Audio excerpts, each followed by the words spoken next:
Hola, ¿qué tal? ¿Cómo están? Muy buenas noches, gracias, un gusto saludarles como siempre todos los jueves en vivo. Les saludamos desde los estudios de MG Medios Televisión aquí en Irapuato, Guanajuato, la capital mundial de las fresas. Hoy jueves 25 de mayo de 2023 les saludamos en el programa número 25 de Derecho de Réplica, un programa que tendremos tópicos de interés en el tema laboral, tema de relevante en cuanto a lo que ha manifestado la Corte y un tema muy interesante hablando de justicia para adolescentes. Pero bueno, le doy la más cordial bienvenida y mi agradecimiento porque hoy me acompaña en lugar del maestro Eduardo Elías a mi querido compañero Emilio Laguna Beltrán. Licenciado, ¿cómo estás? Buenas tardes. Doctor, muy buenas tardes. Con el gusto de estar con todos ustedes en una emisión más de esto que es Derecho de Réplica. Hoy con todo gusto supliendo al maestro Eduardo Elías, por cuestiones de trabajo tiene que estar fuera del país. Bueno, le mandamos un fuerte abrazo, por aquí lo esperamos a su regreso. Doctor, antes que nada recordarles a toda nuestra audiencia que esto está completamente en vivo a través de todas las multiplataformas de MG Medios. Que nuestro WhatsApp se encuentra a su disposición, el 462-157-4522, para que nos manden sus saludos, comentarios. Encontramos transmisión en vivo a través de Facebook, en la página MG Medios, a través de Instagram como MG Medios-TV, a través de YouTube como MG Medios Televisión y en TikTok nos encuentra como @MG Medios Televisión. También agradecer a nuestros patrocinadores como todos los jueves, doctor. Café Chimali, 100% natural, un producto de HGC Red Irapuato, que lo encontramos a través de su página oficial de Facebook como HGC Nutrición Red Irapuato. Agua embotellada El Arbolito, un agua 100% natural que además tiene varios sabores. La encuentra en su tiendita más cercana o a través de su página oficial como Arbolito Oficial en Facebook. También al Complejo Educativo Leonardo da Vinci, que como cada jueves nos acompaña con su patrocinio, doctor. Señoría, muchas gracias. Mandamos un saludo enorme al maestro Eduardo Elías por cuestiones ya laborales. Bien lo comentaba Emilio, se encuentra pues viajando a la ciudad de Seattle, Estados Unidos. Prometió vernos. El jueves pasado un servidor tuvo la necesidad de estar en Mérida y él nos cubrió, así es que estamos una por una. Saludos hasta Seattle para el maestro Eduardo. Y bueno, Diego Marín Don Juan ya está con nosotros en el tema el tema laboral. Pues Diego, ya habíamos abordado un poco este tema en materia de el reparto de utilidades, pero creo que ha llamado la atención. Incluso en los últimos días ha habido algunas manifestaciones en algunas empresas locales que han estado reclamando el tema del derecho a el reparto de utilidades. Retomemos el tema, Diego. ¿Qué hay del reparto de utilidades? Claro que sí, doctor. Mire, pues ha existido mucha confusión por parte de los trabajadores porque se les ha malinformado y ellos creen tener a lo mejor derecho a un porcentaje muy alto de las utilidades, pero no es así, doctor. O sea, hay un tope, hay un máximo que se maneja bajo la Ley Federal del Trabajo y ahorita vamos a explicar esto. También lo que queremos dejar bien en claro es qué es el reparto de utilidades. Pues es un derecho constitucional que tienen los trabajadores a recibir una parte de las ganancias de la empresa, de lo que generó la empresa. Su fundamento legal pues lo encontramos en lo que son el artículo 123, apartado A, fracción 9 de la Constitución Política de los Estados Unidos Mexicanos, así como en el 117 al 131 de la Ley Federal del Trabajo, doctor. Y también hay algo importante, lo encontramos en lo que es el artículo 9 de la Ley de Impuestos sobre la Renta, es el artículo 9, segundo párrafo, así como en el artículo 109 y 111, párrafos octavos y novenos de la Ley del Impuesto sobre la Renta. Aquí es donde nos maneja o nos establece los montos a los que tienen derecho. ¿Cuándo es cuando se deben de pagar las utilidades? Aquí también hay confusión por parte de los trabajadores. Se deben de pagar del 1 de abril al 30 de mayo, que es el límite que existe cuando la empresa es una persona moral. Cuando es una empresa que es o un patrón que es una persona física, es del 1 de mayo al 29 de junio.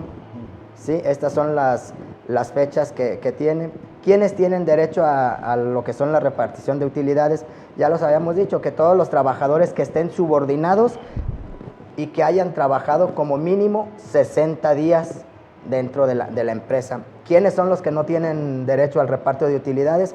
Pues los directores, los administradores, los gerentes generales, los socios, los accionistas y todas las personas que hayan laborado menos de 60 días, así como lo que son los profesionistas, los artesanos, que trabajen bajo el régimen de lo que le llamamos aquí honorarios, que no están subordinados directamente al patrón, doctor. Estas son las personas que no tienen el derecho a las utilidades. Bueno, nos dicen también, ¿por qué mi empresa no da utilidades? Hay una excepción en varias empresas. Las empresas de nueva creación, esas no están obligadas a dar utilidades. Las empresas de la industria extractiva, o sea, por decir las mineras, que tienen un plazo en lo que hacen ellos sus investigaciones y si hay yacimientos o es viable trabajar en eso. Son empresas prácticamente de nueva creación o que se haya invertido dentro de la empresa su capital. Aquí viene lo importante, doctor. ¿Cuál es el tope máximo o cuánto debe de recibir el trabajador de utilidades? Bueno, esto lo encontramos su fundamento legal en el artículo 127, fracción tercera, la cual establece los límites máximos, doctor, para la repartición de utilidades.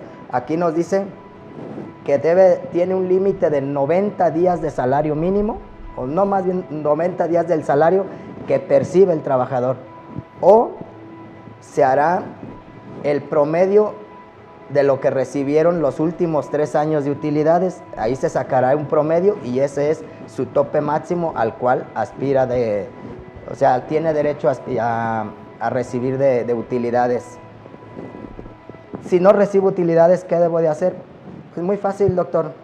Aquí hay dos páginas web donde se puede denunciar esto. Una es inspección@stp.gov.mx.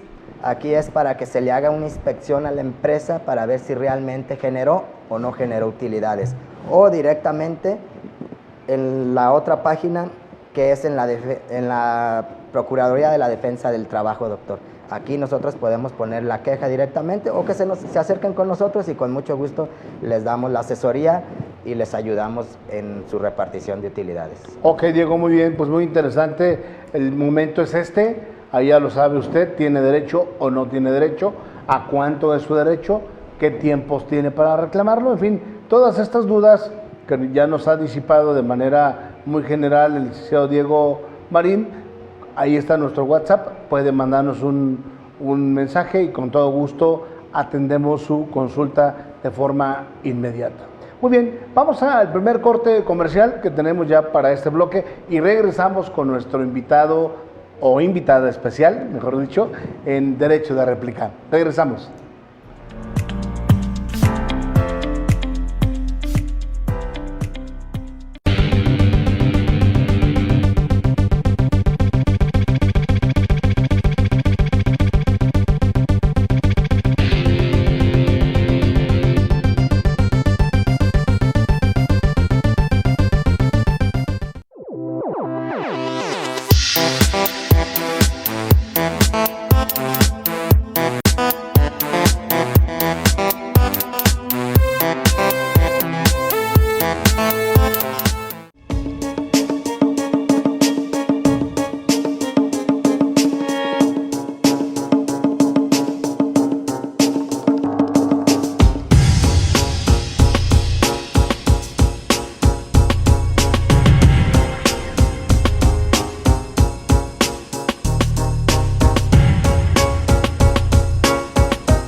De regreso con ustedes en Derecho de Réplica con Juan Elías, muchas gracias. La temperatura en Irapuato 31 grados centígrados y créanme lo que bajó, porque cuando veníamos camino a este canal, por ahí aproximadamente hace 1 hora y 20 minutos, 38 grados centígrados marcaba.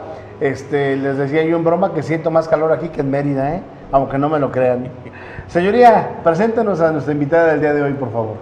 Doctor, claro que sí. Como diría el maestro Eduardo Elías, tenemos nada más y nada menos que a la doctora Marta Elisa Loreto Mojica. Me permito comentarle a nuestra audiencia un poco de la trayectoria académica de la doctora. Ella es licenciada en Derecho por la Universidad Nacional Autónoma de México a través de la Universidad Lasallista Benavente en Celaya, Guanajuato. Cuenta con 2 maestrías, una de ellas es maestría en Sistema Integral de Justicia para Adolescentes y Justicia Restaurativa, y la otra es una maestría en Derecho Penal por la Universidad Quetzalcóatl de Irapuato. Asimismo, es doctor en Derecho por el Instituto de Estudios en Derecho Penal, el INDEPAC. Asimismo, es docente certificado, actualmente se encuentra impartiendo cátedra en la Universidad Quetzalcóatl de Irapuato. Y entre otras cosas, la doctora cuenta con diversos diplomas, cursos, capacitaciones, talleres y seminarios relacionados con el derecho penal, el derecho procesal penal, juicios orales y justicia para adolescente, doctor. Con el gusto de tenerla aquí, bienvenida, doctora. Muchísimas gracias. Muchas gracias, señorías.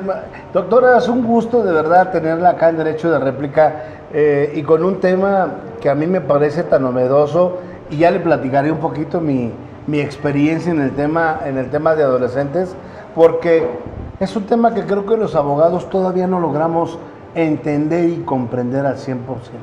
Es decir, es una rama del derecho que ahí está, que existe, que es muy necesaria, pero no alcanzamos a entenderla. Nos da mucho gusto que nos platique de sus jóvenes, de sus adolescentes. Usted como defensora. Sí, verá, no es exactamente un sistema nuevo. Ok. Este sistema de justicia penal, antes de también perteneciente al sistema tradicional, inició en el estado de Guanajuato precisamente el 12 de septiembre del año 2006. Okay. Esto tras la reforma constitucional, artículo 18 constitucional efectivamente, que fue publicado el 12 de diciembre del año 2005.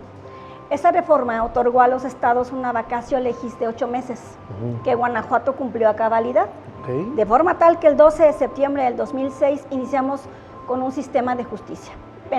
Bueno, no era penal en ese tiempo, era justicia para adolescentes. Guanajuato crea esta ley que ya tiene tintes novedosos, como establecer el Tribunal de Ejecución, el Juzgado de Ejecución para Adolescentes, porque usted recordará como litigante que la ejecución de las medidas antes estaba reservada para la Secretaría de Seguridad Pública y era exclusiva de ellos.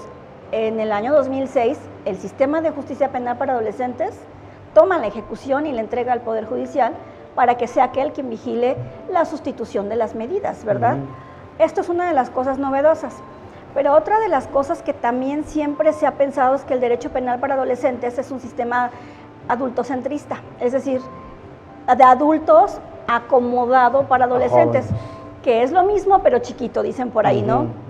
O como el doctor Simi, lo mismo pero más barato. Pero no es así, de ninguna manera. Este sistema lo que busca es tomar al adolescente, ayudarlo a entender por qué llegó a esta situación, por qué realizó el hecho, ayudarlo a entender las consecuencias del hecho, que por la inexperiencia de los jóvenes carecen de esa experiencia y obviamente ignoran la consecuencia de sus hechos.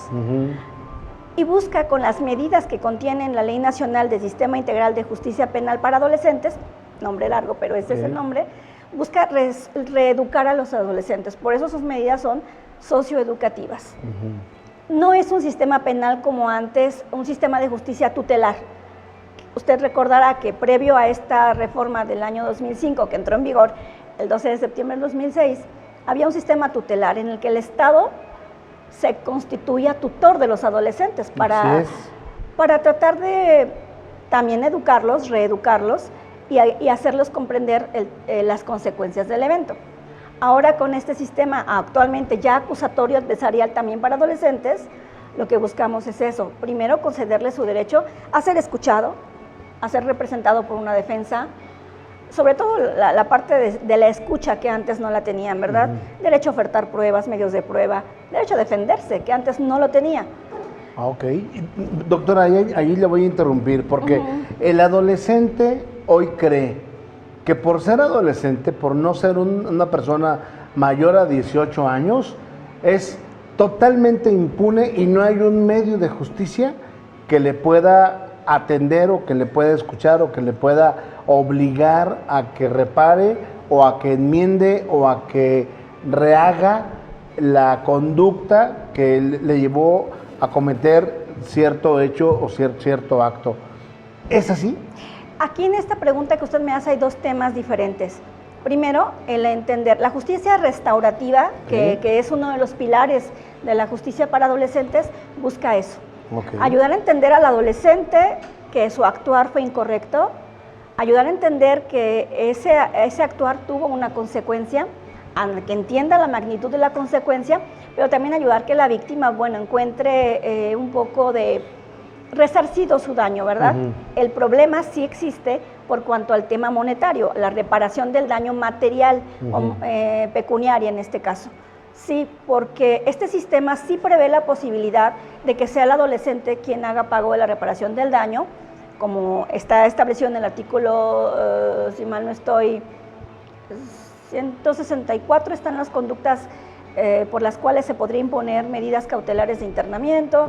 119, por ahí tenemos. Yo soy, bueno, ahorita se lo buscamos, ahí la buscamos. Si más no estoy, es el artículo 119. Ajá. Les digo a mis alumnos, yo no soy buena con los numeritos, pero sí, como medida cautelar también tenemos algunas medidas cautelares económicas. El problema es que se busca que sea el adolescente quien con su propio esfuerzo haga pago o reparación del daño. Les decía a los jóvenes, también tenemos la dificultad de que los adolescentes no siempre trabajan. Claro. Y si trabajan no siempre tienen bienes a su nombre o no tienen una cuenta bancaria a su nombre, etcétera. Entonces, sí hay un problema ahí. Eso es una ¿No hay una situación. subsidiariedad por parte de los padres? En la anterior ley, en la ley que dejó de tener vigencia a partir de esta ley nacional, que entró en vigor, dicho sea de paso, el 16 de junio del año 2016, la anterior ley que tuvimos del 12 de septiembre del 2006 a este junio del 2016, ahí sí se preveía la posibilidad de que los padres fueran responsables solidarios de la reparación del daño. Ahora con esta ley no. En el sistema de adultos se reserva para el juez de ejecución en algunas ocasiones la posibilidad de que sea ante el que se debata el tema de la cuantificación y la reparación del daño. En adolescentes no tenemos esa situación. Pero a las víctimas yo les comparto la posibilidad, pues les queda la cuestión de en materia civil, de la responsabilidad civil. En sentencia habrá una imposición de la obligación de pagar, reparación del daño y habremos de acudir entonces a la vía civil, hasta en tanto tomemos esta situación de la reparación del daño y se produzca o se impulse una reforma. Les decía a los jóvenes, pero ¿cómo vamos a impulsar reformas si son pocos los abogados que están litigando esta área, que la conocen realmente? Porque para poder litigar en esta área sí se requiere de una especialización. Ahí va parte de la experiencia que yo le comentaba, porque yo llegué muy propio en un tema de adolescentes y me dicen, a ver, pero usted acredita tener la capacitación suficiente para poder defender a un adolescente. Yo le digo, bueno, pues tengo un doctorado en Derecho Procesal Penal en el nuevo sistema procesal. No basta. Dije, ¿cómo crees eso? Así es. Les voy a explicar. Este sistema, como les decía hace un momento, buscamos resocializar al adolescente, reeducarlo, todo esto. Pero no lo podemos llegar a decir, ¿sabes qué? No entendiste, un par de nalgadas y vete para allá. No. Tenemos que tener la capacitación suficiente para poder entender por qué llegó hasta ese punto, qué lo determinó a realizar ese hecho, cuáles son sus circunstancias que le rodean. Tenemos que tener la capacidad de tratar con él. Un ejemplo de los que hemos tenido, una servidora en un momento tuvo una defensa muy similar en dos casos distintos, simultáneos. Y se lo explico muy rapidísimo. Este joven Heriberto era un hijo único, se los acabo de platicar a los muchachos, de hecho. Un hijo único de una mujer sin preparación, digámoslo así. Una mujer que tuvo a este muchacho ya mayor. y con la pena que tenía por no haberse casado, se fue al cerro a vivir con la criatura. Vivían de cuidar chivitas. Bajaban eventualmente al poblado y en ese poblado había un grupo de muchachos que lo molestaban frecuentemente y le decían insultos. El famoso bullying, ¿no? Sí, este muchacho no le entendía como tal. Era un poco pues, silvestre, por llamarlo Sí, de claro. alguna manera, ¿no? No tenía experiencias de ningún tipo, educación de ningún tipo. Su vocabulario se constreñía a lo que aprendía con su mamá y lo que hablaba con su mamá. No tenía más vocabulario, no tenía más conocimiento. Sin embargo, sí entendía que lo que le estaban haciendo los muchachos era una agresión. Cierta ocasión, después de muchos eventos, uno de ellos lo molesta y toma el bordón con el que cuidaba a los animalitos y golpea a uno de ellos y lo privó de la vida. Lo privó de la vida. Es que era un muchacho muy fuerte y con un solo golpe en la cabeza, con un bordón, lo privó de la vida. Al mismo tiempo me tocó la defensa muy similar de otro muchacho, pero este ya urbano, digámoslo de alguna manera. Lo molestaban mucho y también respondió a una agresión. Términos parecidos. ¿Qué teníamos aquí? No podíamos poner un tabulador a ambos. Prisión, internamiento, pues, 3 años a cada uno por aquello de que privaron de la vida. No. Heriberto incluso podríamos haberle solicitado, de hecho se le solicitó que se le declarara con una edad mental menor. En este caso edad mental, no porque estuviera retrasado, pues, no, pero vivía en un mundo distinto, ¿no? Así es, su desarrollo. Tenía armas distintas. Así es. Su desarrollo social era distinto. Y al otro joven, lo que podríamos haber dicho era un exceso en la legítima defensa. Porque él sí entendía un poco más que la consecuencia, poquito más, no con tanta, digamos, precisión, pero sí entendía un poco más de conocimiento.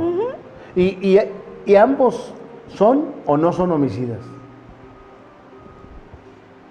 Sí, podríamos, así crudamente como me lo plantea, pues sí, sí, pero no. Pero no. No. Tenemos que considerar, si realizan el hecho, por eso dice en la ley, nuestra ley nacional, realiza una conducta que la ley estima como derecho, tipificada como derecho, considerada como derecho.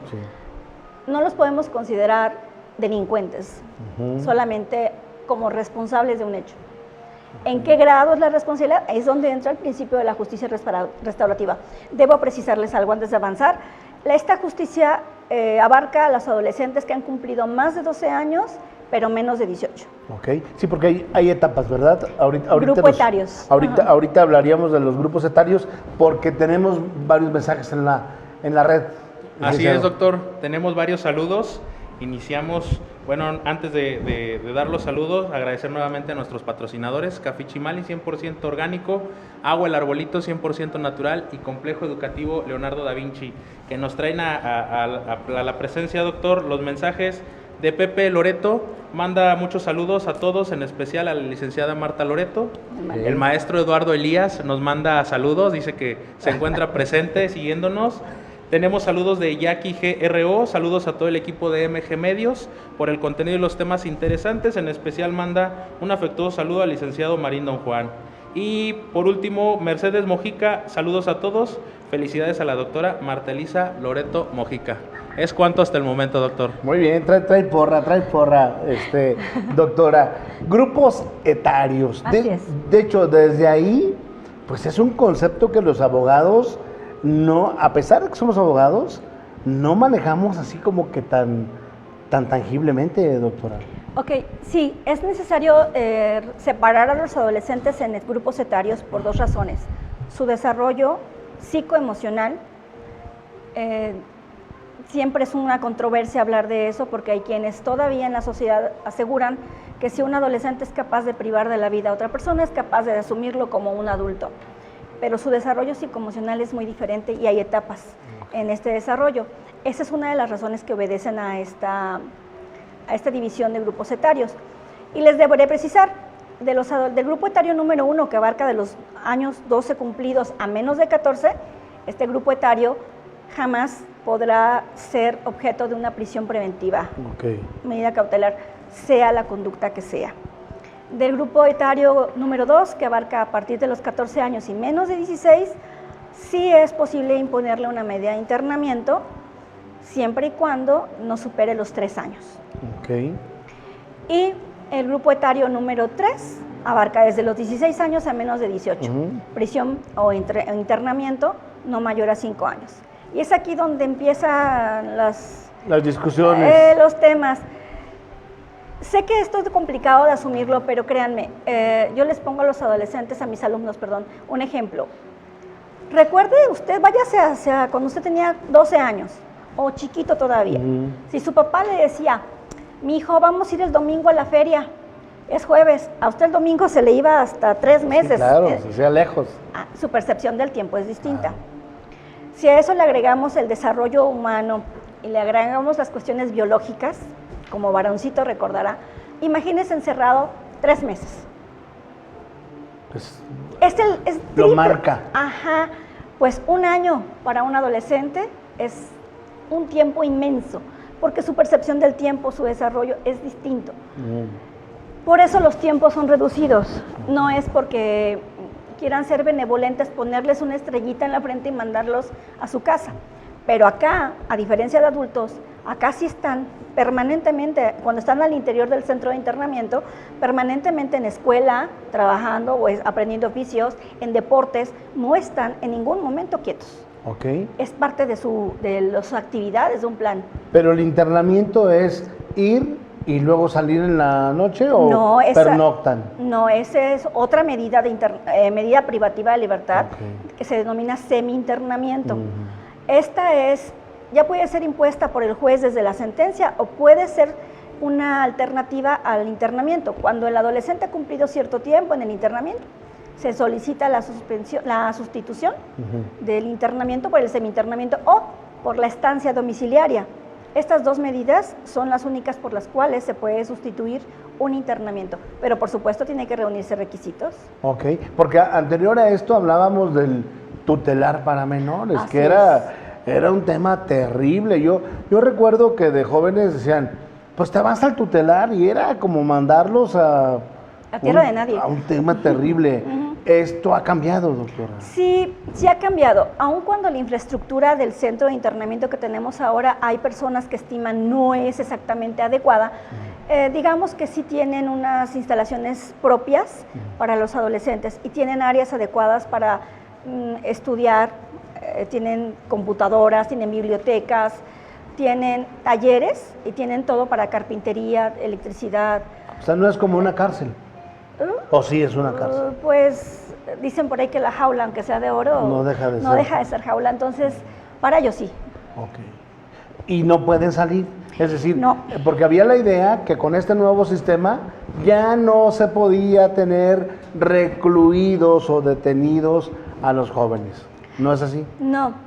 ¿Qué es lo que pasa? Sucede que en adultos tenían antes la prisión preventiva oficiosa, todo un tema. Para adolescentes nunca existió eso. Okay. Para adolescentes, aún en los casos de delitos graves, que le digo están en el artículo 164, siempre era debatible la medida cautelar. El Ministerio Público siempre tuvo que justificar la idoneidad, proporcionalidad de la medida cautelar de internamiento. Cuando la solicitaba, siempre tenía que hacerlo. Y entonces se podía debatir.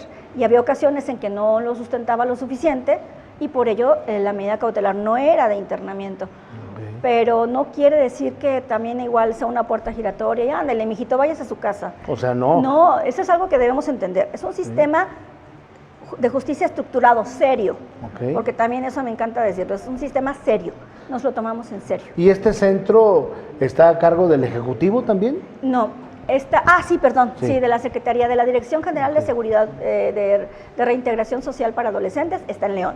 Es el único que tenemos en todo el estado. ¿Y qué capacidad tiene, doctora? Eso sí, voy a confesárselo, esos datos yo creo que sí tendríamos que acudir a la dirección. Ok, porque todo el mundo decía, a ver, mándalo al tutelar, ahí se va a componer o se va de una vez a ir por el camino que no es.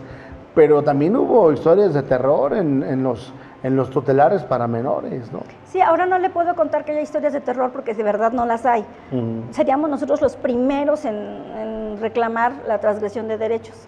Nosotros como defensores que tenemos, bueno, al interior también hay muchachos por asuntos de competencia federal y también hay defensores federales especializados para adolescentes. Y todos están ahí en León, tanto los del común como del federal. Así es. No hay otro centro de internamiento. No hay. Antes estaba en Guanajuato Capital, recordará ya Sí, claro, por el... para Puentecilla, ¿no? Así es. Ya no, se realizó una obra más grande, más estructurada y ahora están en León. Dentro de este grupo etario, doctora, me llama la atención que hablamos de 12 años hasta antes de los 18. Esos todos. ¿Y qué pasa de los de 12 hacia abajo? Ok, bien, la Constitución en el artículo 18 establece que las personas menores de 12 años que realicen una conducta que la ley considere como delito serán sujetos a asistencia social. Es decir, el DIF en ese momento tendrá una área especial para atender ese tipo de problemas. Sí ha habido. Les platicaba yo a mis adolescentes, yo cuando empecé a trabajar en esta defensa hace muchos años, sí, pues ya que voy a cumplir 29. Hace muchos años me tocó defender a un niño de 8 años que privó de la vida a su hermano. Jugando, pero lo hizo. Okay. Evidentemente, pues a lo que antes era el tutelar, no, tuvo que ser canalizado a tratamiento de asistencia social. Primero, para que entendiera que acababa de matar a su hermano, porque no se había dado cuenta ni de eso. ¿Y los papás, los padres, qué rol juegan ahí, doctor? Eso es muy importante. La ley nacional permite que los adolescentes estén acompañados por sus padres, pero su acompañamiento es emotivo.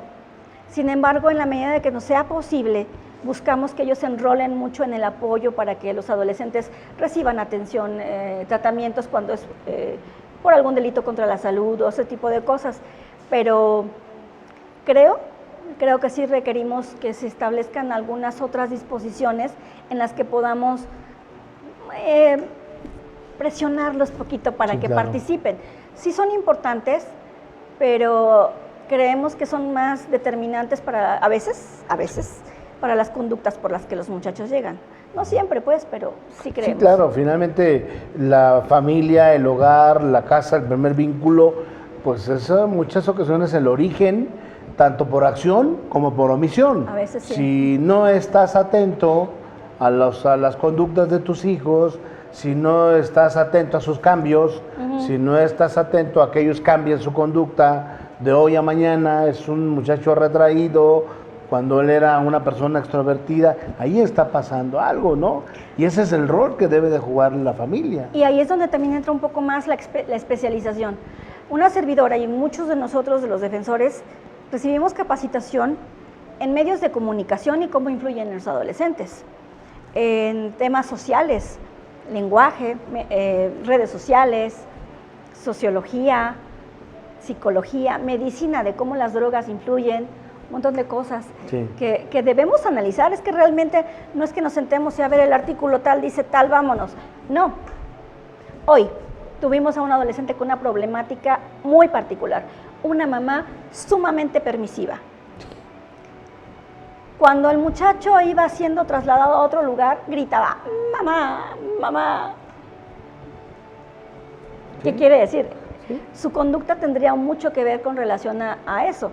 No siempre, repito, tampoco hay que satanizar ni generalizar nada. Claro. No siempre, pero sí hemos encontrado, por cuanto al rol de los padres, que sí es necesario involucrarlos un poco más. Sí, es muy importante. ¿Tenemos más mensajes, señoría? Así es, doctor. Tenemos todavía más saludos aquí dirigidos para el equipo y para nuestra invitada en particular. Tenemos el saludo de María de Jesús Elías, manda saludos a todo el equipo de Derecho de Réplica. Muchas gracias. Tenemos a Rafael Jiménez Olmedo, nos dice que siempre presente, de mucho interés y agradecimiento por el profesionalismo de todos. Fuerte abrazo. Jafet Rivera manda felicitaciones a la doctora Loreto. Paul López felicita a la doctora y dice que siempre el apoyo con la doctora.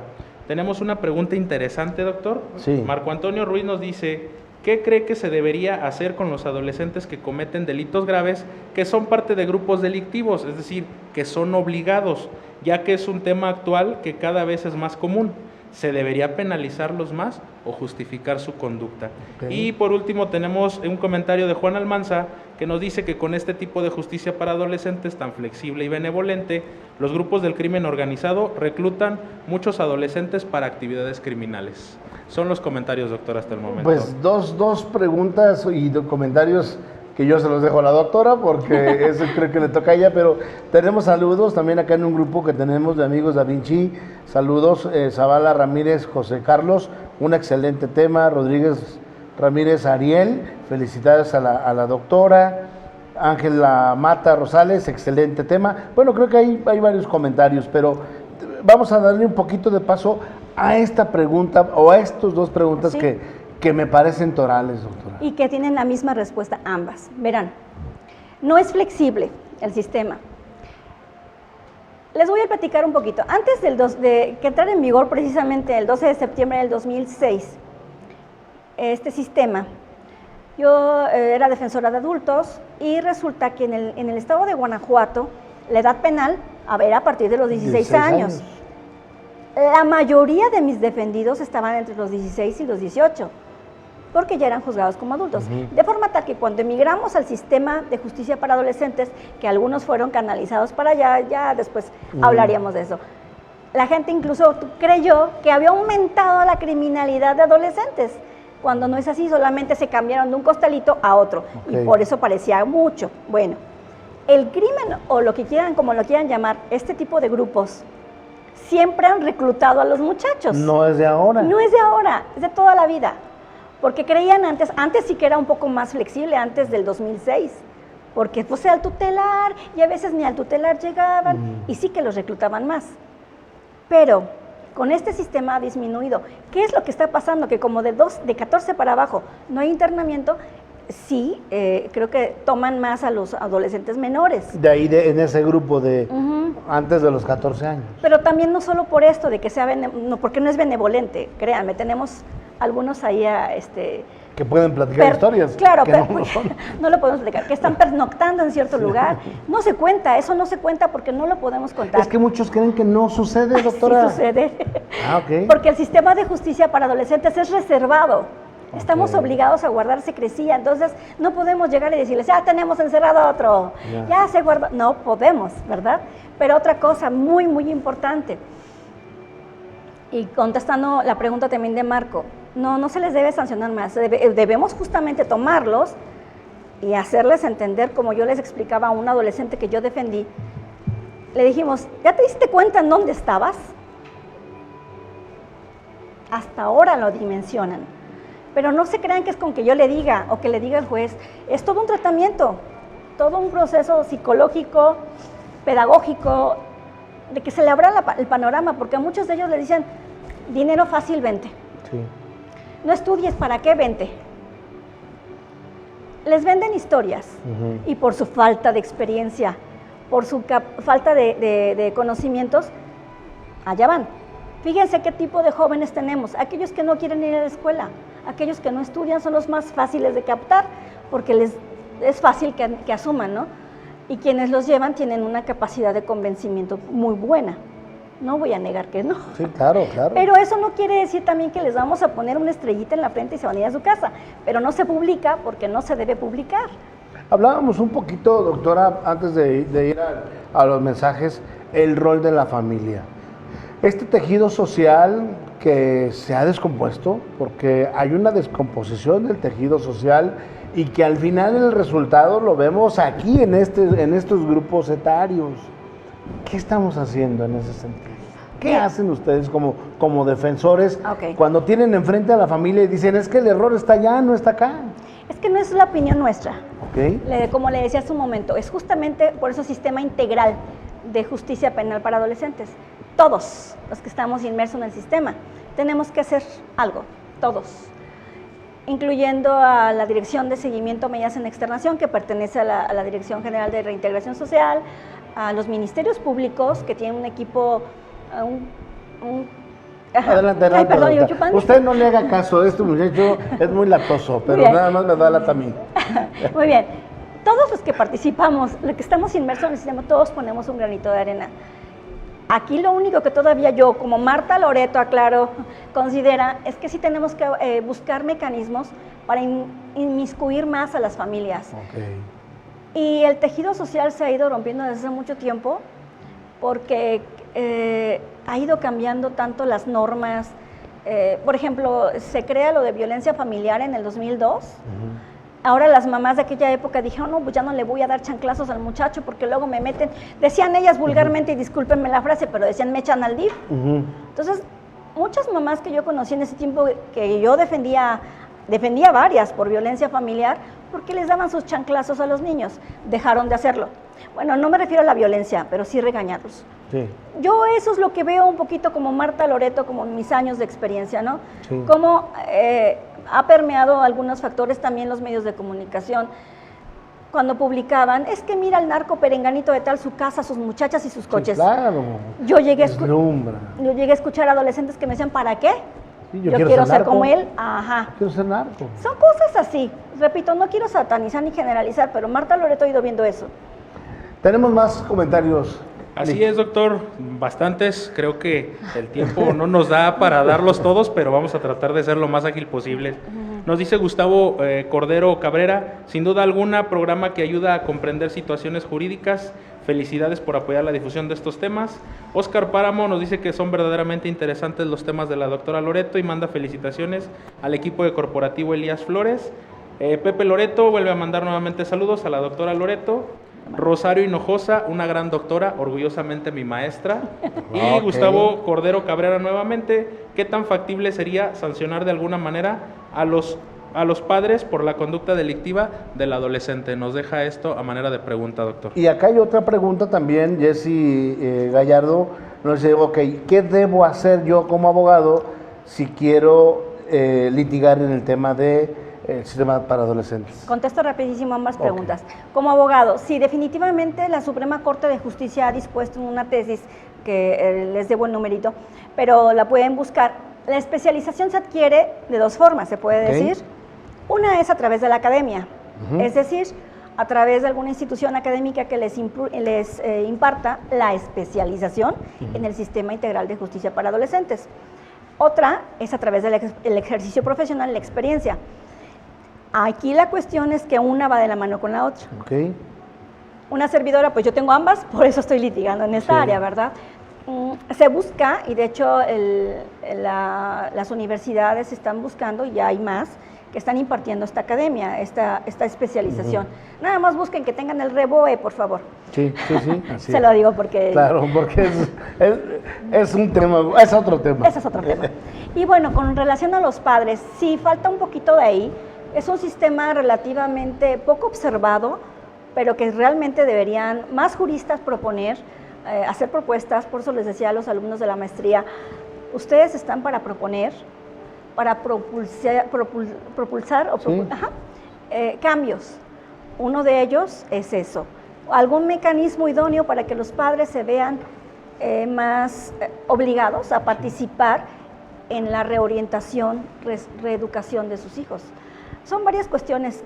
Es un tema muy, muy interesante, poco explorado, pero muchísima gente, como algunos lo han dicho alguna vez, no sirve. Este sistema lo que hace es propiciar mayor delincuencia. No es así, solo que no damos publicidad tampoco. Claro. Doctora, pues fíjese que este tema nos da para mucho más. Ni siquiera abordamos el tema de la ley, que yo creo que es importante, pero nos da la oportunidad de sentarnos en otro momento si nos acepta la invitación. Aquí vino a encender la mecha el magistrado Eduardo Berceda, sí, porque pues él es un apasionado del tema, que no nos habló de adolescentes, pero él terminó hablando de adolescentes, porque es lo que le gusta. Porque es juez de impugnación. Y mucha gente le llamó la atención el tema. Entonces yo creo que vale la pena para los abogados en el litigio, los padres de familia, que conozcan estos temas. Y pues el tiempo nos ha comido. El muchacho que me está dando guerra ya me está viendo con ojos de es hora de ir a corte, pero queda abierta la invitación, doctora. Muchas gracias, doctor. ¿Cómo no? ¿Sí? Muchas gracias. Vamos a un corte comercial y regresamos con ustedes.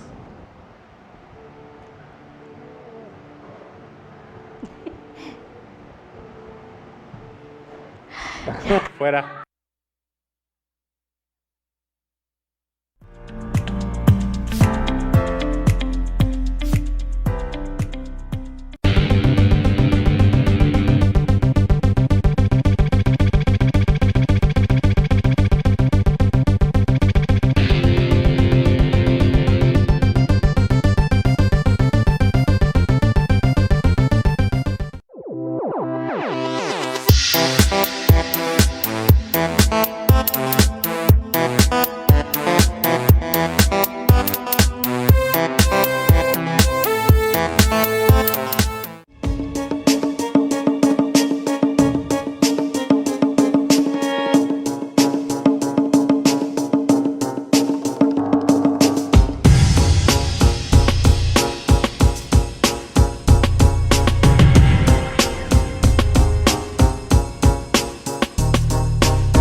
De regreso con ustedes en Derecho de Réplica, se nos ha ido el tiempo rapidísimo, pero ya quedamos con la doctora Loreto de continuar abordando estos temas que son verdaderamente de interés.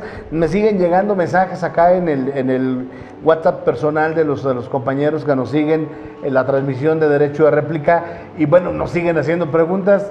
Ya el tiempo no nos da, pero créanme lo que las vamos a tomar en cuenta y vamos a armar una serie de temas en materia de adolescentes con el apoyo de la doctora Loreto. Eso es un compromiso de Derecho de Réplica. Y bueno, otro de los temas que abordamos acá, como todos los jueves, tenemos lo relevante de la Corte y pues le toca como siempre al licenciado Emilio Laguna Beltrán. Adelante, licenciado. Doctor, muchas gracias. Una emisión más de este segmento, lo relevante de la Corte. Y hoy traemos un tema muy interesante, doctor. Sí. Este le va a interesar a la mayoría de las personas que siguen nuestras transmisiones día con día. Y me voy a permitir leerlo tal cual para explicarlo. Es una contradicción de criterios, la 330/2022, que justamente acaba de salir el día de ayer, 24 de mayo del 2025, y dice: las universidades privadas realizan actos equiparables a los de autoridad para efectos del juicio de amparo cuando omiten tramitar o entregar el título profesional. Okay. Hoy es una situación que están viviendo muchos egresados de nivel superior, en donde sus universidades han sido omisos en tramitarles o en entregarles su título profesional, por diferentes circunstancias. Bueno, ¿qué es lo que rescatable de esto o lo relevante de esta cuestión? Bueno, que ya no tienen que preocuparse.